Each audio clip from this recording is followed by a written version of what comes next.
बिस्मिल्लाहिर्रहमानिर्रहीम। अस्सलाम वालेकुम व्यूवर, मैं हूं शहबाज और आप देख रहे हैं मेरा यूट्यूब चैनल। व्यूवर, आज हम बात करेंगे जी लोवेंसो कैप्सूल के बारे में। इसमें जो है कैप्सूल्स भी होते हैं, साशे भी होते हैं और इंजेक्शन भी इसमें मौजूद होता है। इसके क्या साइड इफ़ेक्ट होते हैं और ये कि हम किस मकसद में इसको यूज़ कर सकते हैं। ये जो लोवेंसो है ये इस्तेमाल किया जाता है स्टमक प्रॉब्लम के लिए, यानी कि अगर आपके मैदे में दर्द है, जलन है, खट्टा टिकार आते हैं, भारीपन महसूस होता है तो आप ये इस्तेमाल कर सकते हैं।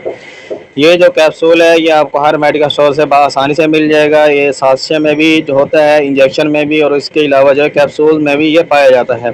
जैसे कि आज का जो हमारा टॉपिक है इसके साइड इफ़ेक्ट पर, हम जो इसके साइड इफ़ेक्ट के बारे में बात करेंगे। जी हाँ व्यूअर, इसके जो साइड इफ़ेक्ट हैं, ये जो साइड इफ़ेक्ट हैं इनमें जो आम तौर पर देखे गए हैं वो हैं जी कि अगर आप ये मेडिसिन यूज़ करते हैं, इंजेक्शन लगवाते हैं या साशे यूज़ करते हैं तो आपको जो है चक्कर आ सकते हैं, यानी कि आपका सर जो है घूम सकता है, हर चीज़ आपको घूमती हुई नज़र आ सकती है।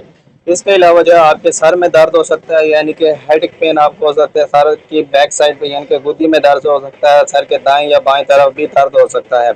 इसके अलावा भी अगर आप ये कैप्सूल इस्तेमाल करते हैं तो आपको जो कब्ज़ हो सकती है, यानी कि कॉन्स्टिपेशन हो सकती है। इसके अलावा जो है आपको डायरिया भी हो सकता है, यानी कि लूज मोशन भी हो सकते हैं।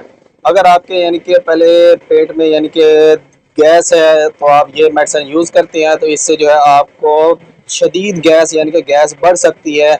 ये भी इसके साइड इफ़ेक्ट में एक आता है। या फिर जो है आपको मतली आ सकती है, या फिर उल्टी भी आ सकती है, या नींद की खराबी हो सकती है।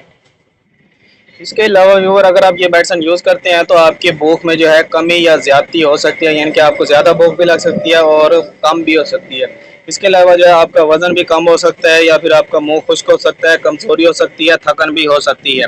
इसके अलावा अगर आप ये मेडिसिन यूज़ करते हैं तो आपको ख़ारिश हो सकती है, सोजिश हो सकती है, दाने निकल सकते हैं। इसके अलावा जो है आपकी जल्द एलर्जी हो सकती है। अगर आप में जो है ऐसे कोई अलामत दिखें तो आपने ये मेडिसिन यूज़ नहीं करनी, मुझे कमेंट लाजमी करना है या फिर डॉक्टर से मशवरा करना है। अगर आपके माइंड में किसी भी किस्म का क्वेश्चन है तो मुझे कमेंट करके लाजमी बताएं। मिलते हैं अगली वीडियो में, अब तक के लिए हमें इजाज़त दें। अपना और अपनी सेहत का ख्याल रखें। अल्लाह हाफिज़।